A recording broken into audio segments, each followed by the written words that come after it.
With the coming of 10th edition, it was announced that a brand new, fast and easy way to play 40k would be coming and would coincide with the combat patrol boxes that have sprung up for all the armies throughout 9th edition, and they're going to have some even more simplified rules and abilities, and what is going to be a nice cheap-ish way to get into a brand new army and get playing them in sort of one easy, straightforward box set if you want to just try a new army out and get it built and painted up and have some simple, easy to run games with it. And they have today released the full set of rules and compilation of these combat patrol boxes. All of them are available to look at and download over on Warhammer Community, but whilst a lot of them seem to be the box sets, the combat patrol boxes that we know that were released in 9th edition, it does look as though one of them is going to be brand new, and that is because the Space Marines combat patrol box is full of some of the brand new models which are coming in the Leviathan box itself. So this brand new Space Marines Combat Patrol is made up of the Captain and the Librarian in Terminator armor, 5 Terminators, and 5 Infernus Marines. And as part of the Combat Patrol, they are actually named characters, so we do have Captain Octavius and Librarian Tantus as sort of 2 named characters from the Combat Patrol. As we'll see in a bit, their datasheets aren't massively different, but there are a few small changes, but I don't think they're going to have actual rules separately in the main Marine Codex when it comes. This is just a sort of bespoke couple of named characters for the Combat Patrol system itself. So the Combat Patrol for the Space Marines is made up of 12 models all told, and they each come with a set given loadout and datasheet which you can't change around. It is just what they come with. That is what you use in the games of Combat Patrol,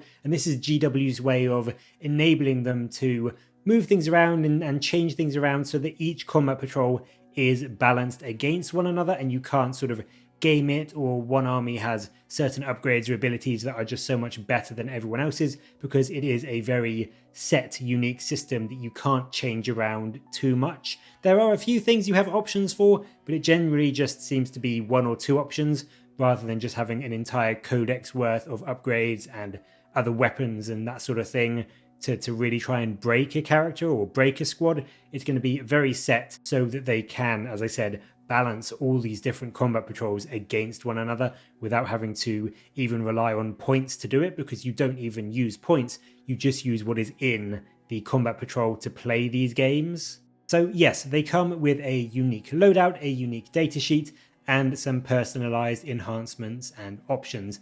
They do have a cut down Oath of Moment, which is still sort of their quote-unquote army rule. This now just gives you reroll hit rolls against a unit rather than reroll hits and wounds, so it has been toned down. It seems like they are aiming for the new Combat Patrol to be even less killy than 10th edition, which makes sense because you are not going to have too many models on the board. As I said, this is just 12 models. Most of the Combat Patrols range between sort of 10 and 20 at most, so they are going to be very small enclosed games, so they don't want it to be super killy where you can just kill your entire enemy's force in one round.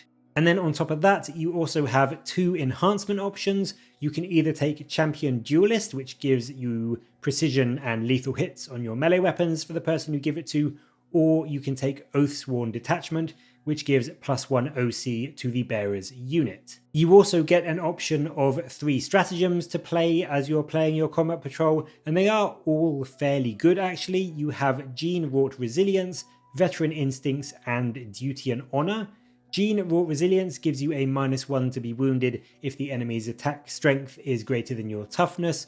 Veteran Instinct grants a Terminator unit in the fight phase reroll 1s to wound or full rerolls against vehicles and monsters. And then Duty and Honor gives you that old favourite sticky objectives, so you can just grab one with a squad and then move on to the next and still keep it under your control. There are also a cut down and simplified set of secondary objectives to go for. You can either go for Wrath of the Emperor or Shock Tactics. So again, it's very much condensed and simplified and straightforward. You can just buy the set, get these rules, and as soon as you've built and painted them, just reading through this in 5-10 minutes, you will be sort of well up to date and well versed in what your army can do. Even if you've never played Space Marines before, it's very simple and very straightforward, and you can just get into games of combat patrol really quickly, which is a great way to get this system out, get people trying new armies that maybe they didn't quite want to kind of jump into feet first before, but this will be a quick, easy way to get a small force and have it fully playable in games right from the get-go. As I mentioned, the datasheets themselves are again slightly changed and toned down, but they're not vastly different.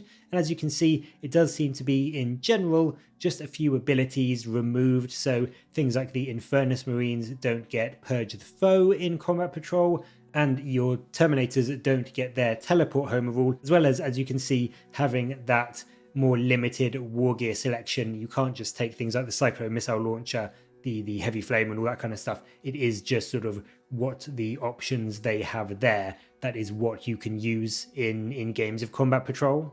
Of course, one of the big questions when it comes to new Combat Patrols and these sort of easy to get into boxes is it going to be worth picking up?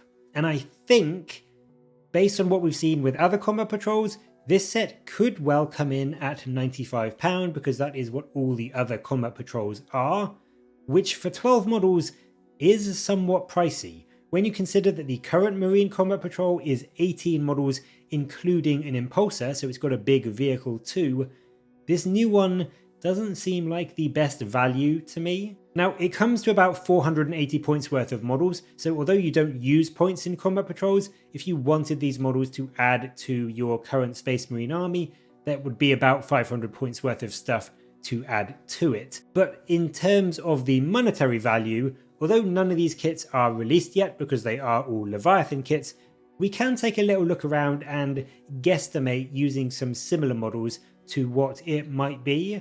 We can expect HQ style characters to be around £25 each, so that is the Captain and the Librarian.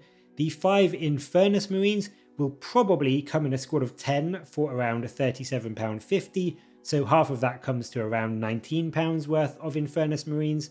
And then the Terminators, going by things like the Heavy Intercessors, will probably be around £40 for the 5 of them.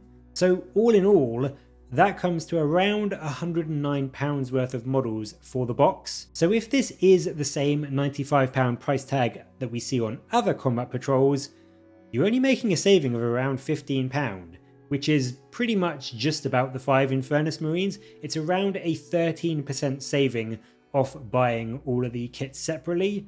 So it isn't great. It's a far cry from the current 30-ish% that we see on most Combat Patrols and sort of big boxes that GW release. That seems to be where they tend to aim the discount around the 30% mark. So this could be not that great value for money, although it is worth noting this set is noticeably different from other Combat Patrols in that it doesn't have a vehicle or a big monster. So maybe they will price it a bit more cheaply compared to the other Combat Patrols. I could in some ways see this being priced sort of like the 9th edition Elite Edition set, which came out shortly after the 9th edition sort of rules came out and allowed you to get some parts of the Indomitus box separately for a slightly cheaper price.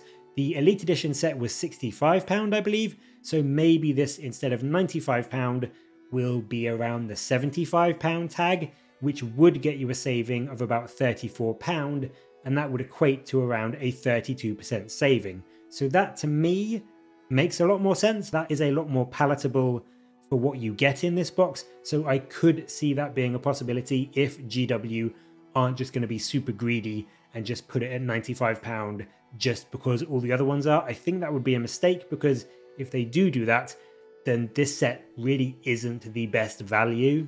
Now, if you don't have any Terminators, or you want some more Terminators, or you didn't pick up a copy of Leviathan for whatever reason, this isn't a bad set to get in terms of models. And as I said, if it is £75, I do think it could be worthwhile, especially if you are in that situation. But at £95, this is going to be a very hard sell for me, especially when a lot of people are going to have Leviathan, so you won't really need a second version of the Captain or the Librarian. All you're really going to want this set for is if you want more Terminators, or you maybe want more Infernus Marines, although again I would also say out of all the stuff in Leviathan, the Infernus Marines are probably the most underwhelming to me. Obviously it is chapter dependent. If you are a Salamanders player, maybe you want all of the Infernus Marines, but I just think out of all of the stuff that came in Leviathan, or is coming in Leviathan should I say, the Infernus Marines are the most meh, and I certainly can't see myself, even as a person that hasn't picked up Leviathan, isn't getting it.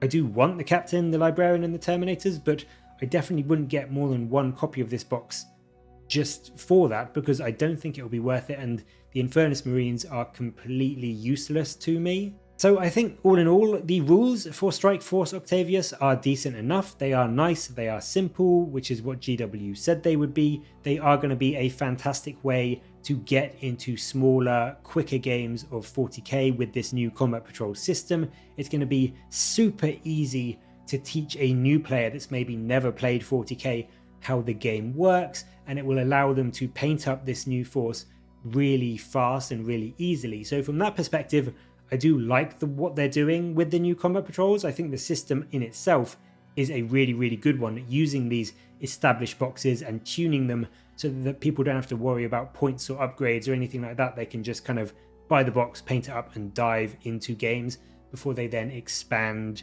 into sort of the 40k game proper and get some more stuff to expand their army.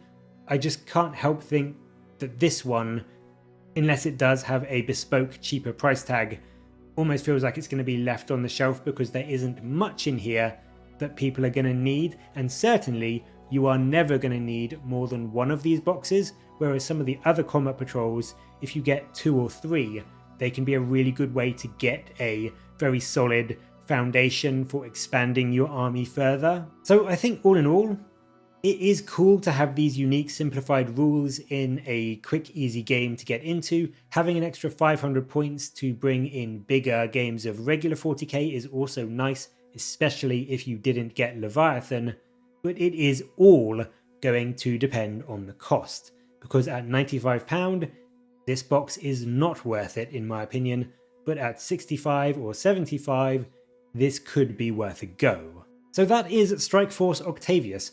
What do you make of this combat patrol? Is it a good one for the Marines? And do you think it will come at a slightly cheaper cost than the other combat patrols? Or are GW going to be a little bit stupid and try and push their luck with £95 and end up just selling none of them? Let me know your thoughts down in the comments below, and as always, thank you very much for watching. Please do like and subscribe for more Warhammer content from me, but until next time, I'll catch you later guys.